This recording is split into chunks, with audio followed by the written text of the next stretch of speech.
Emma's first encounter with the strangeness came on a dull Thursday evening during her usual nightly routine. She stood in the cramped bathroom, brushing her teeth in a haze of exhaustion. As she leaned toward the mirror to rinse her mouth, her reflection tilted its head, just slightly, to the left. Emma froze. Her toothbrush hovered midair. She hadn't moved her head at all, had she? She squinted, studying the reflection, but it now mirrored her exactly.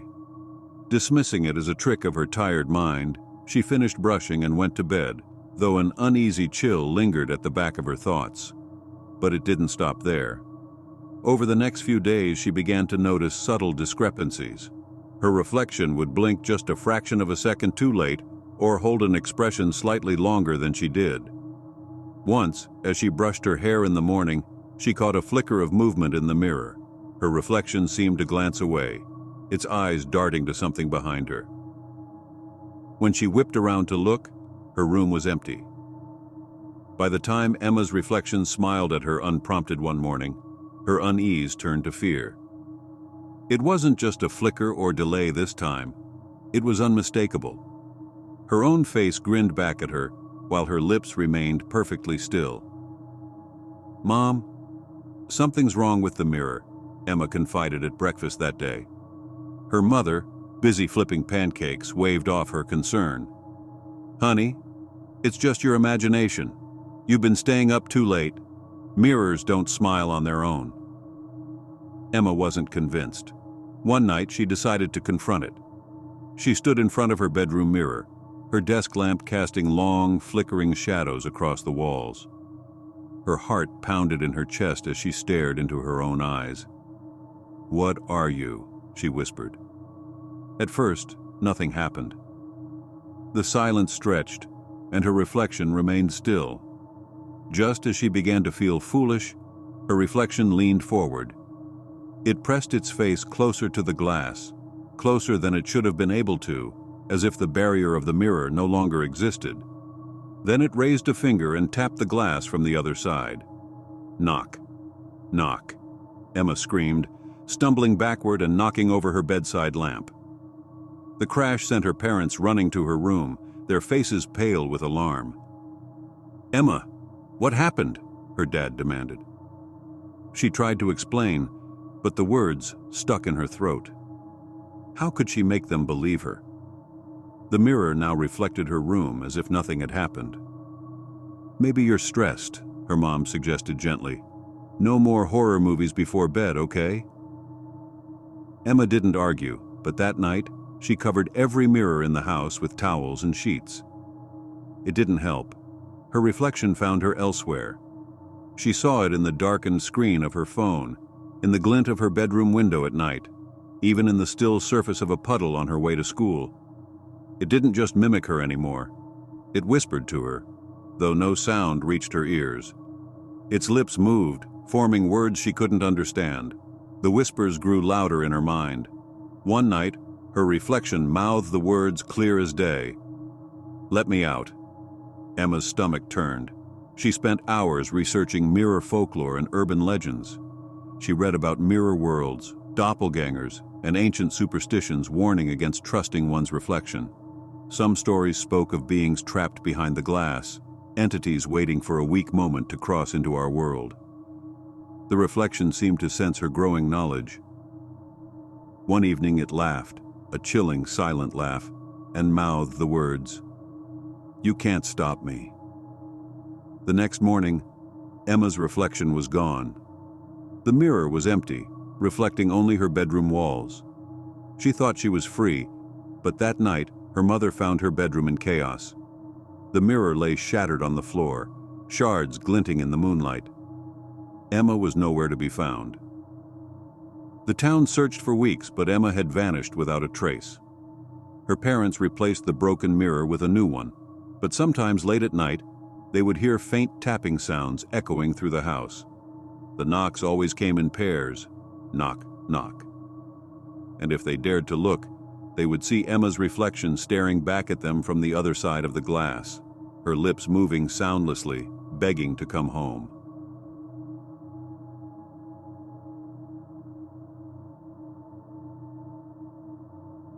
It began on an otherwise ordinary evening in the quiet suburb of Havenwood.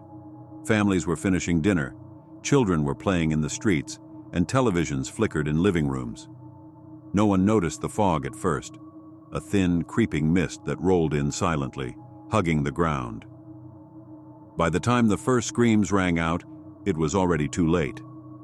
The fog was black as ink, an impenetrable void that swallowed light and sound. Streetlights flickered and went dark as it engulfed the neighborhood. Cars stalled inexplicably, phones lost their signals, and the once vibrant hum of suburban life was replaced by an eerie, oppressive silence. As the fog thickened, people who ventured into it didn't return. Some claimed to hear faint whispers from the mist, while others reported glimpses of shadowy figures moving just beyond the edge of visibility. When a teenage boy named Dylan stepped out to search for his missing dog, his mother heard his scream but never saw him again. Desperate to make sense of the chaos, a small group gathered at the Johnsons' home, the only house with a generator still providing power. Among them were Mark, a retired firefighter, Rachel, a single mother, Chris, an awkward but resourceful tech enthusiast, and Mia, a high school senior with a knack for noticing details others missed. The group quickly realized the fog wasn't random. It moved with purpose, swirling and thickening around isolated individuals. When Chris attempted to record it with his camera, the footage showed nothing but static, though faint voices could be heard whispering his name. As the night dragged on, the group pieced together the fog's malevolent nature. It preyed on their deepest fears and secrets, manifesting those fears as grotesque apparitions. For Rachel, it was the sobbing form of her late husband, who had died in a car accident she blamed herself for. For Mark, it was the guttural cries of children he'd been unable to save from a fire years earlier. The fog seemed to know them intimately, exploiting their guilt and regrets to draw them out. Its whispers grew louder, seductive yet horrifying, promising answers and absolution if they stepped into the mist. By the second night, paranoia set in. The group argued about whether to stay together or attempt to escape. Rachel insisted they should make a run for it, while Chris believed the fog had cut them off completely from the outside world. Their debate ended abruptly when Mia gasped, pointing at the window. The fog was inside the house. Panicking, they fled into the night, clutching flashlights that barely pierced the darkness. The fog separated them almost immediately, isolating each person in their own nightmare. Mark found himself in the burnt remains of a house, hearing the cries of trapped children as flames licked at his feet. Rachel wandered through a hospital corridor lined with mirrors, each reflecting a version of herself, cradling her lifeless husband. Chris stumbled into a library filled with books about his own life, each page detailing his failures in agonizing detail. Mia, however, resisted the fog's influence. She noticed that it recoiled slightly from her flashlight, and the whispers grew fainter when she hummed a tune her grandmother had taught her as a child. She began to understand. The fog fed on fear, and resisting it weakened its hold. Mia managed to find Rachel and Mark, who were both teetering on the edge of despair. She pulled them back by reminding them of their loved ones and their desire to survive. Together they found Chris, who was nearly consumed by the fog, but clung to Mia's voice like a lifeline. The group stumbled upon an old park at the center of the neighborhood, where the fog was thickest. In the middle stood a gnarled, ancient tree with blackened roots that seemed to pulse with malevolence. "The fog is coming from that thing," Chris said, his voice trembling. Mark found a canister of gasoline in a nearby maintenance shed. While the others distracted the fog by shouting into the mist, Mark doused the tree and set it ablaze. The fire roared to life, cutting through the darkness and driving the fog back. The tree's destruction unleashed an ear-piercing wail, and the fog dissipated as suddenly as it had appeared. The dawn broke over Havenwood, revealing the devastation left behind: empty houses, overturned cars, and the belongings of those who had vanished. Mia, Mark, Rachel, and Chris were among the few survivors. They knew the fog could return someday, but they also knew its weakness: unity and courage. In the days that followed, the story of the black fog spread, but no one outside Havenwood believed it. The survivors knew better, and they vowed to keep watch, ready to face the darkness if it ever came back. But in the shadows of an abandoned house on the edge of town, a faint mist began to gather once more. It started with a simple download. A new messaging app, Connect Now, was making waves online, boasting the ability to connect users with strangers in their immediate vicinity. The app promised to break down the barriers of modern isolation, fostering spontaneous conversations and making new connections easier than ever. Sophie, a 25-year-old who had recently moved to a new city, was intrigued. She had been feeling lonely, and the idea of meeting new people seemed like a welcome distraction. The app's interface was sleek, promising anonymity and fun conversations with people nearby. She created an account, set up a generic username, and went to bed that night thinking little of it. But the next morning, Sophie's phone buzzed with her first message from a stranger. The message was simple: "Are you ready?" Confused, Sophie replied, "Ready for what?" Seconds later, a notification appeared. New task: go outside and take a photo of the first thing you see. It seemed harmless enough. Sophie shrugged and stepped outside her apartment. She took a picture of a street vendor selling flowers, sent it back, and received a message. Good. Next task: send a selfie from inside your home. Now Sophie felt uneasy. This was getting strange, but she reasoned it was just some bizarre game. She took the selfie, sent it, and was met with another task. Congratulations. You've completed the first level. You have 12 hours to complete the next task, or you will be deleted. Deleted? Sophie blinked, feeling a strange chill. She thought about ignoring the app, but something about it lingered in her mind, nagging at her curiosity. What would happen if she didn't comply? The app seemed to be designed for fun, right? Over the next few days, Sophie couldn't resist answering the tasks. They started off benign. Record a video of you singing your favorite song, or send a video of you walking into a store and buying something random. But they quickly became more intrusive. The tasks started to feel personal.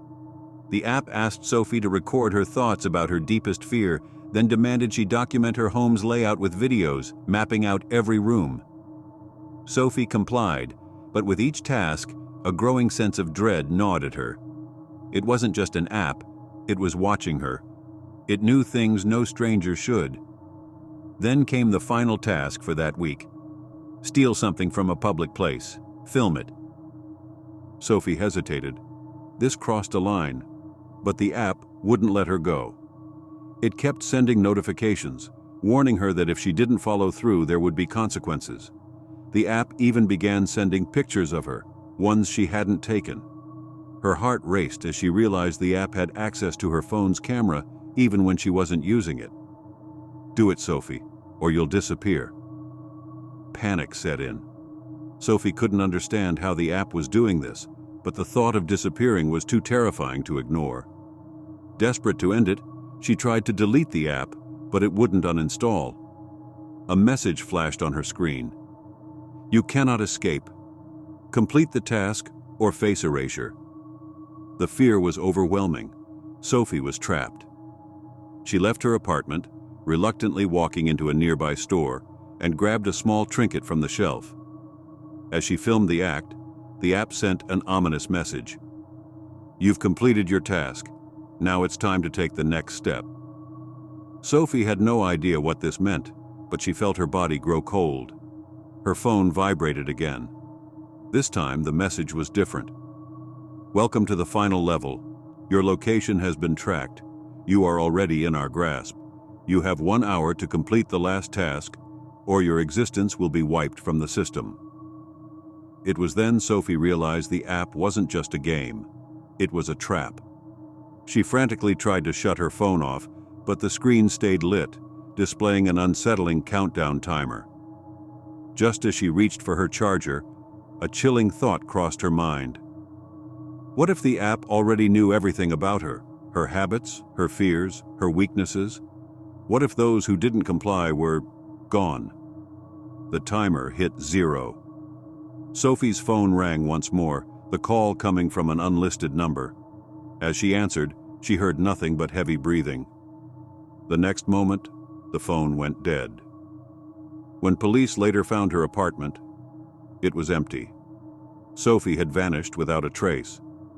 Her phone lay on the table, unlocked, the Connect Now app still open on the screen. But the strangest thing was the message it displayed. Task completed, new user found. And in the city, a new user named Sophie appeared on the app, completing tasks with terrifying efficiency. Each message, each task, leading them deeper into the grip of the app. No one knew how to stop it. And Sophie wasn't the first.